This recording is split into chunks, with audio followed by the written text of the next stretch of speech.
Cha asibingelele nje, sibingelele emhlabeni wonke kaNkulunkulu. Siyabingelela, siyabingelela, siyabingelela. Cha sibingelele nje kubantu bonke. Ake ngikuxoxele indaba namhlanje. Mhla ngiyesontweni ngesiguqweni ngobamba isiguqo. Leyo nkonzo yayikwenye indawo kwakuthiwa isemakholweni. Abala eMbumbulu bayazi-ke leyo ndawo. Sasihamba nje nelinye ibandla lakhona la eMbumbulu elila ngaseNtobi. Sahamba-ke la ngiyesontweni ngalungisa nje kahle ngey'khathi nje zantambama ngoba phela sasithi noma sihamba siya esiguqweni silungise ngabo-8 kuya ku-9. Kusho ukuthi-ke ngilungise ekhaya ngiphume ngo-10. Kwakuthiwa vele sikuzohanjwa ngo-11 sihambe siyongena emzini womuntu. Ake ngiphahleke ngithandaze esigodlweni. Uma ngiqeda ukuthandaza nginxusa iy'thunywa ukuthi zihambe nami, nginxusa idlozi ukuthi libe kanye nami kule nkonzo engiyihambayo. Hhayi-ke ngihambe nje endleleni ngidlule kwenye indawo la ngasekhaya. Abanye bayazi-ke la ngaseSibusisiwe Komtheke. Mase ngiyadlula ngidlule ngiye ngaseNtobi. Uma ngidlula nje la eNtobi sengidlulile emathuneni vele already. Ngibona umuntu laphaya uyahamba, kunomuzi omunye onezinja lapha. Lapha ake labhubha lapha ngikutshela. Ngihambe ngimbone lo muntu nanya laphaya. Kodwa ngingamnaki ngoba vele ngihambe ngiyidlalela iy'ngoma zesonto. Ngihambe ngiyidlalela cha impela ngoba ngiyenkonzweni vele futhi ngisuke ngiphahlile. Ngoba kubalulekile bafowethu ukuphahla uma uhamba noma ngabe iyona yiphi indlela oyithathayo, kodwa ukusho emsamo wakini ukuthi cha ngisahamba ngisaya edolobheni or ngisahamba ngisaya endaweni ethile, ngisaya esontweni or ngisaya kobheka. Phahle ukuze idloti lakho lihambe nawe. Cha ngize lo muntu umile. Ngangisaphatha le foni enkulu yakuthiwa i-tablet. Abanye nje abangaziyo nje la eMbumbulu seke abangazi ngiphethe lo foni enkulu ingaka, ngihamba ngiphethe nethoshi. Ngibona umuntu na mangiyikhanyisa le foni la ngithi ngiyabheka laphaya. Hayi naye lo muntu ngathi uphethe ifoni enkulu elingana neyami ngaleso sikhathi eyisanda kufika ama-tablet lawa amakhulu osathenga ngo-1000 ngoba ngayithenga ngo-1000 mina lo tablet ifika ayithenga isitolo saka-Jet. Ngihambe ngiyambona umuntu wesilisa umile. Ngizakuthi angasondeli eduze kwakhe. La kuthe sengisondela khona eduze kwakhe ngithi ngiyasondela umuntu wesifazane. Futhi nalo muntu wesifazane akayiphethe ifoni. Hawu, ngoba kade ngimbona lapha lo muntu uyangibingelela, usawubona bhuti, awusawubona Nciko, uyaphila?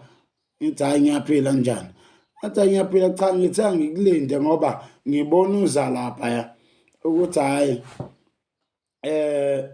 ungazi ukuthi impela ngifuna ungilinde sidlule la kulo muzi onezinja. Kunomuzi-ke uma ugudla nje umgwaqo usudlulile eNtobi, abanye bayazi lo muzi usuzofika ngasesitobhini kaZondi. Kunomuzi onezinja zixakufa izinja, zixakile ayilungi umhlola. Ayiboshwa. Mezathi nje 10, 9, 10 ayisaboshwa.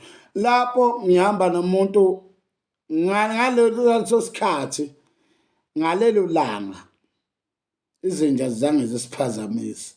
Ngiyahamba la ngibona khona ukuthi Sipoki usethi lo sisi nami sengike ngalimala la ngemoto, ngengozi yemoto. Kodwa mangilibala nale ngozi yemoto, kodwa ngcono sengiyaphila. Awungikhanyise ngale thoshi lakho, uyabona ukuthi sengiyaphola. Mangithi ngiyamkhanyisa, uhlephukile usisi bafowethu ebusweni, uyabona ukuthi lo muntu bengeke asinde lo muntu. Meshawe imoto lo muntu bengeke asinde, kodwa uyabona ukuthi sekupholile. Ngithi mina, ngizwe igazi lingishiya, uyabona. Ngizwe igazi lingishiya, ngithi mina hayibo. Yindaba wena wasusinda kanjani ulimele kangaka? Ashathi hayi ngasinda nje, ngase ngiqhubeka nje nohambo lami. Ayi, ngithi mina ngiyakuzwa sisi, ngizwe iy'nwele ziyashwaqa. Ngithi kodwa Nkosi yamakhosi kwenze njani namhlanje?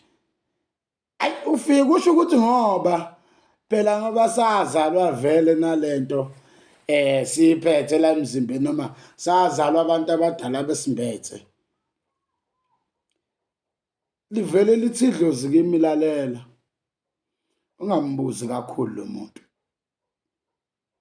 Angeke sikutshele manje ukuthi why uthi ungambuzi kakhulu, ngoba uma uzombuza kakhulu uzogcina ungafikanga kule nkonzo yakuyona, uzokudusa lo muntu. Hayi, ase ngithi hayi kuyezwakala, ngithi hayi ngoba mina vele yami kusho ukuthi vele sengizojika, sengijikele ukuthi ngiyala hlanganela khona nabazalwane. Hey, athi umuntu hayi kulungile, ngoba vele nami ngiye esitolo.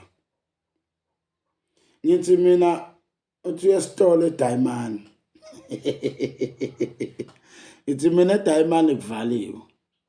Uthi hayi yena uzofika ngena abone ukuthi ayikhona. Lo muntu akekho ngempela. Ingakho ledlozi lishilo kimi ukuthi angambuzi kakhulu. Ngithi mina hayi kulungile, no, eyami indlela ngoba isiphela la sisi. Usuyahamba kahle ngoba vele usudlulile nasenje nami ngisaya enkonzweni. Emva kalokho sabo ukuhlukana. Ngitshela ukuthi ngathi mangithatha ngikhona ngitshelwa ngumuntu.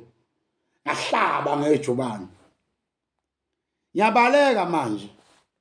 Ngoba sengibonile vethi isipoki lesi akekho lo muntu emhlabeni. Ngahlaba ngejubane. Uma ngithi ngiyajika ngikhona sengizokwehlela esontweni. Ngihlangane naye lo sisi athi yini ubalekelani kangaka? Uyazi ube bengithanda ukukudukisa bhuti, ngabe ngidala ngidukisile. Kodwa ngiyabona ukuthi uyinceku kaNkulunkulu futhi uthwele. Abantu abadala bakugadile. Athi ayihambe esontweni uyosindela kona ukuthi idlozi lakho likugadile futhi ngiyakuthanda ngoba uhlukumeza abantu. Wathi ayihamba uye esontweni. Hey bafowethu, ngathi ngiyena esontweni ngijuluke ngimanzi ngishawa uvalo. Mangithi ngiyayichaza lento esontweni kwathiwa hayi lalela. Leso sipoki esiqala ngo9 la. Sivamise ukubadusa abantu. Kodwa shuthi wena sikudusanga cha. Idlozi lakho limbi. Esengisho ukuthi bafethu indaba esipoki inzima kakhulu.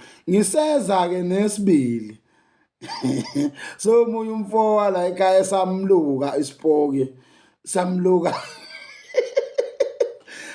amagoda, samluka ngotshani waphaphama ekseni.